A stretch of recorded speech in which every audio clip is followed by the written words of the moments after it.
एक कंपनी में इंटरव्यू के दौरान बॉस अकबर ने सामने बैठी महिला सीमा से पूछा, आप इस नौकरी के लिए कितनी तनख्वाह की उम्मीद करती हैं? सीमा ने आत्मविश्वास से जवाब दिया, कम से कम 90,000 रुपये।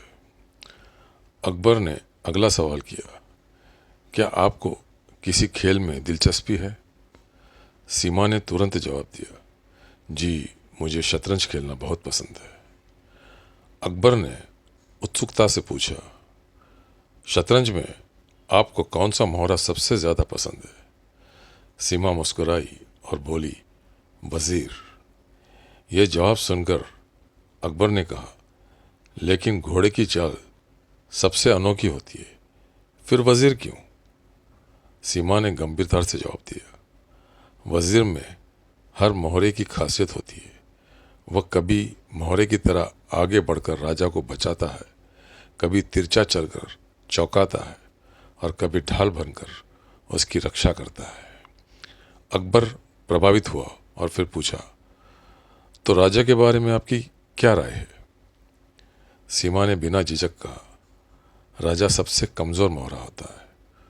वो खुद को बचाने के लिए केवल एक कदम ही बढ़ा सकता है, जबकि वज़ीर उसकी हर दिशा से रक्षा करता है। अकबर ने आगे पूछा, तो आप खुद को इनमें से किस मोहरे की तरह मानती हैं? सीमा ने बिना रुके जवाब दिया, राजा। अकबर थोड़ा हैरान हुआ और बोला, लेकिन आपने तो राजा को कमज़ोर बताया, फिर आप खुद को राजा क्यों मानती हैं? सीमा ने हल्की मुस्कान के साथ कहा, क्योंकि मैं राजा हूँ और मेरा वज़ीर मेरा पति था। वो हमेशा मेरी रक्षा करता था, हर मुश्किल में मेरा साथ देता था, लेकिन अब वो मुझे पूरी तरह से छोड़ चुका है। अकबर को यह सुनकर धक्का लगा। उसने गंभीरता से पूछा, तो आप ये नौकरी क्यों करना चाहती हैं?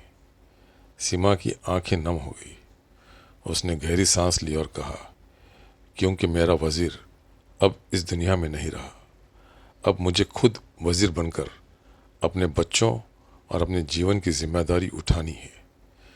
कमरे में एक गहरी खामोशी छा गई। अकबर ने तालियां बजाते हुए कहा, बहुत बढ़िया सीमा जी, आप एक सशक्त महिला हैं। ये कहानी उन सभी महिलाओं के लिए प्रेरणा है जो जीवन में किसी भी मुश्किल हालात का सामना कर सकती हैं। एक महिला सिर्फ एक पत्नी या माँ ही नहीं, बल्कि एक योद्धा भी होती है, जो परिस्थितियों से लड़कर अपने परिवार को संवार सकती है। एक बेहतरीन पत्नी वो होती है जो अपनी पति की मौजूदगी में एक आदर्श औरत को और उसकी गैर मौजूदगी में मर्द की तरह परिवार का बोझ उठा सके। जीवन में परिस्थितियां चाहे जैसी भी हो, आत्मविश्वास और समझदारी के साथ हर मुश्किल को पार किया जा सकता है। कहानी अच्छी लगी हो तो शेयर ज़रूर करना।